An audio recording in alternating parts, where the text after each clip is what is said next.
Check that out. I mean, to anybody else that walks in here, be like, it's a big mess. But to me, we're making progress. We can see back there. You see that reflection right there? That's a window. There's a window there. Isn't that exciting, people? A window. So we got lots of fun tubs to go through. More Bakugan, G1 Transformers, Power Rangers, G.I. Joe, Final Fantasy, 80s toys, Yu-Gi-Oh!, Care Bears, Transformers, Mad Balls, Japanese Beast Wars, Zoids. And we are back to the last tub for the time being of vintage Star Wars that I packed away too many years ago. And we're going to find out what the hell is a duplicate and why am I so dumb. So right off the bat, we have a really fascinating little knockoff. This is really cute in its own little way because they had to get away from being just copyright slapped by Lucasfilm. So this is a, you got it, Moon Rover. What were you thinking? There's no likeness to a TIE fighter. What are you talking about? So this is just a wonderful little bootleg from the past. It's uncommon. It's not worth too much. I forgot the full name because all I have is Moon, because it's half cow. This is the stuff that reminds you that Kenner couldn't get the product out fast enough for the Star Wars kids. The other companies stepped in. They're like, we got to get our product out there as fast as we can. And look at this thing. It's awesome. So I can only imagine how many were made before probably Lucasfilm / Kenner slapped at them, smacked them down like a wrestler. But it's just a wonderful time of the 70s. I wonder how this compares to Sandcrawler. This one actually looks like it might be more technologically advanced, that actually may roll side to side versus that classic click, click, click. But I don't have the remote. That's the problem. So I love this piece. It's got some damage, but it's just, it's up there with me. I love cool stuff like this that's uncommon to find and just wacky. And the next, the equivalent tier that I would say of just cool factor would be those ceramic light up knockoffs of the vintage Star Wars characters. It's just a charm to them that you just can't get back. I mean, they don't make knockoff toys like this anymore. They make high quality knockoffs, very accurate to the actual movie or any movie or anything they're knocking off, versus just making this low end fun loving item. Probably about $50 tops. We have the Jawa Sandcrawler. This is, hey, it's got some of the pegs down there. I don't know, the elevator? Oh, the elevator is part of the base? No, I think there's the elevator. So this is a wonderful cheapy toy that Kenner made. And you know what? It works. Friends and I in the past always talked about that toy companies should be making more toys that are durable, not cardboard, but laminated cardboard, like the Mego play sets of the past. You could have these giant play sets that cost nothing to make, but everything has to be plastic injection molded. And this was Kenner saying, no, we can do a cardboard play set and it'd be cheap and affordable for the parents. And they made the Jawa Sandcrawler. And of course, they made the Ice Planet Hoth. You can kind of quasi include the Creature Cantina with the backdrop being cardboard, but it's a wonderful piece. It was just simple and kids loved it. Granted, of course, now that I look at it, I would love to have preferably the electronic Sandcrawler, but I let that puppy go. Actually, I don't even know, to be completely honest with you. We're going through these videos because I don't know.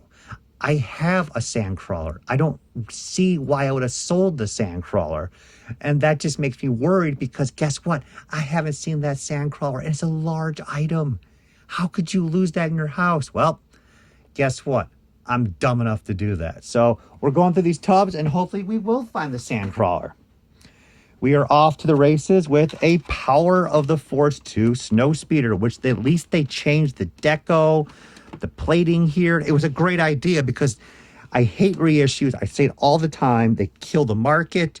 And then I want something new. If you're going to reissue it and half the population already own the original, well, they're not going to buy the new one. But if you change the deco, you change details on it, you do things that are different, then a lot more collectors will be interested in it. So this was a step up and I really enjoyed it. So this is a great piece. Hopefully we'll have the other piece missing right there for the gun, but probably only worth about $20-30. So I see I didn't put much vintage. I love how you can debate about that now. So for Star Wars, it's clear cut. Vintage is the original Kenner line, not the 90s line. But some people are having the problem on eBay, like, oh no, it's from the 90s, it's vintage. Nope, can't play that game. So we have the T16 Skyhopper, which was, again, a nice addition there. Missing some accessories, a whopping $16. I think I tried selling it, and I was like, nah, I'm going to keep it. So let's see if we find there are pieces in there. Nobody really cares. We're talking like 15 bucks. We're talking 16 bucks. How dare I go down on my own price? We have the legs missing for the Sandcrawler. Very nice. We have one wing. Ha, ha, ha, ha. Here's the gun. Here's the launcher. We're doing very well. Ta-da! I'm getting far in life, Ma. We have another Tauntaun. So this is a spare Tauntaun. Spare Tauntaun. That sounds like that sounds like you're at a restaurant ordering a strange food. I like to have the spare Tauntaun ribs. About 10 bucks in this condition. Actually, I think it's in better shape than the one we pulled earlier. So we'll do a swap. We have the Play-Doh Tatooine Skiff. There has to be some person out there in the past, because remember, the Power of the Force Tatooine Skiff from 85 was extremely difficult. And a lot of people, like myself, when we were growing up in the 90s, we didn't have photos of it. We were like, oh my God, what does it look like? See, there's got to be at least one person who picked this up at a flea market or garage sale. Like, this has got to be it. This has got to be the original Power of the Force skiff worth hundreds and hundreds of dollars. Nope, it's just the Play-Doh piece. But really adorable in its own right. About $10. And a whole giant bag of Beanie Buddies. So these were, I was a very big plush collector, and this is before Star Wars was producing plush toys 24/7 every day of the year. So Hasbro pumped out these adorable little plushies, buddies. And the market definitely has not gone up. They're worth about $5 each, but I'm still happy to have these. And yeah, I kept buying up all the plush toys here and there, exclusives. And then after a while, you're like, I can't do this. But a lot of people don't know that Kenner was going to try to introduce something different with the Beanie Buddies, or at least maybe a follow-up line. So a prototype did show up with a metal bar in the back that you can press, and Rebo would clap his hands. I saw that in like the early 2000s, and it's been long gone since. I wonder who has it today. And we have Yoda. So again, fun stuff, but we're getting to that. That looks fascinating right there, this whole bag. Slave 1, missing the back piece there. This piece actually has gone up in value, and no Han and Carbonite. It's just a nice looking Slave 1. The Shadows of the Empire version as well. I mean, all this is going up probably about $50 loose complete, maybe a little bit more. Box, I don't think makes a huge difference. How about part of a Cloud City? Come on, where's the rest of it? A little bit faded. I remember having this when I was like 12 years old and buying it at a collectible fair. Yeah, where's the rest? Which means a good thing, because that means there's more of these vintage tubs kicking around. Another Tauntaun, about 10 bucks. We'll let that go. Here is my childhood Power of the Force 2 Jawa collection, about $4 each. I love the designs of these, as I mentioned earlier. I love the fact they gave you two of them, and they were different versus just paint decos of just being a little repainted from this one or this one. Again, I can't RB build anymore. We're past that point. Oh, that's a good sign. If you've been watching the previous videos, I just saw this bag right here. And we have the Ewok clock. So these preschool pieces are actually very hard to find. I mean, again, not many people are also looking for them, so they're very hard to find buyers for, but they're adorable. Kenner's last hurrah with the Power of the Force line producing these. Probably about 30 bucks, but you just don't find this stuff even at the collectible shows these days. We got the back hatch for the Power of the Force 2 Slave 1. It's about 10-15. We're almost there, guys. So this actually rounds off my mini rig. So this was the one that was missing from the whole pile before. It's so funky. I love this design. As a kid, I just love that. That's just so simple, that spring activity. Thank you, Kenner, for making these wacky vehicles that really serve no purpose in reality. But man, When is this going to show up in a Disney film? And I mean a cartoon film, not Star Wars film. I want this to show up like their next Pixar film. Just roll over the bad guys. So we'll do a quick wrap down. This is me collecting clean pamphlet catalogs and just putting away one of each in the future. Probably no maps in there from Power of the Force, but a good assortment.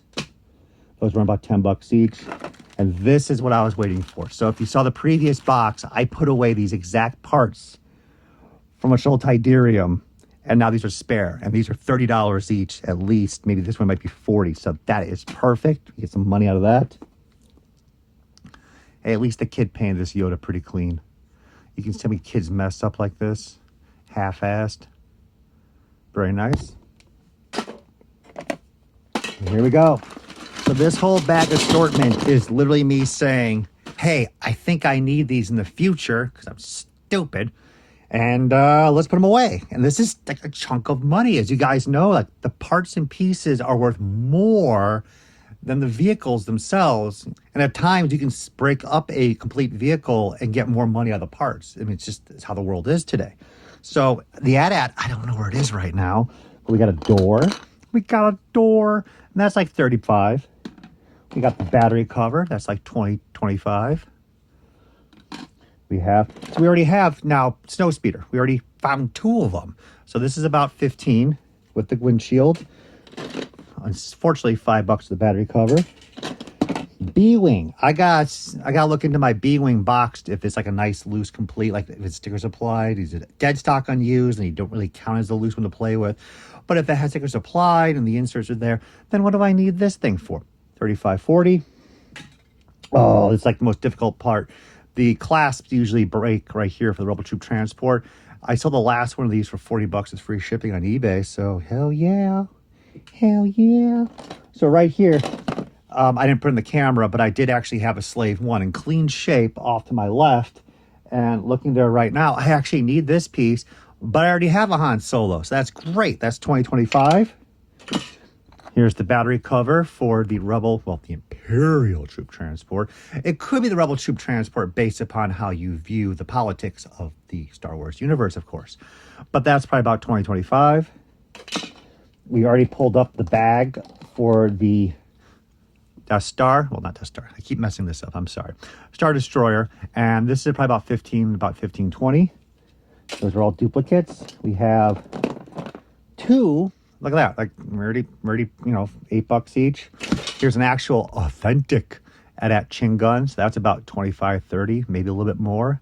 That's, and again, like, no one's pulling stuff out of the basements anymore. I mean, and if they do in today's world with the power of technology, everyone just researches this stuff. That's why we're having problems going on Facebook, and you'll see, like, we just pulled out our, not so much the Star Wars, but let's say, like, my Ninja Turtle collection from my childhood. And they'll post, like, a whole bunch of, like, 50 loose figures, most of them incomplete, most of them are all common, and they'll post it for, like, $1,000. And they'll be like, it's not worth $1,000. It's just crazy times we're in right now. But anyways, look at that. Oh, the Chin gun cover and both guns. So the guns here are about $20 each. The Chin cover is about $20.25. Again, not going to do anything until I figure out where my AT-AT is and see if they're complete. But I was smart enough to put away pots. We have a dewback rain. This is broken, but I'm not too upset about that. I'm okay with, like, just, having things displayed nicely. This is the ever so fragile Tauntaun rain. And if you just bend this a little bit, it will break in half. Better quality on the saddle, though. And that's about $15.20. Jabba, with the tons of these out there, about $5. These are off color because these go to the Robin Hood playset. So about $5 each. I'll see if my Ewok playset needs this. Up the boxing around there. That's really good because I think I do need it. And it was the last piece on the elevator that I needed. And we have a actual dewback saddle. So we're doing really, really well here. And of course, I missed this. The authentic rope from the Death Star. That's about $35, $45. So, wow. I'm pretty happy, to be honest with you, about this. And so we're going to move on from vintage stuff right now. I already have all the vintage loose figures packed away, so they've already been organized. But we're going to definitely hit up more stuff. and more vintage toys. So the more we go through the 400 tubs, and it's gonna be lesser stuff, newer toys, nothing really vintage. But when we get through that stuff, we're gonna hit the blue room. And the blue room is all 1980s and 1990s dead stock, sealed, beautiful stuff. And again, I don't even know what the hell's there. I could have duplicates of everything. Can't wait.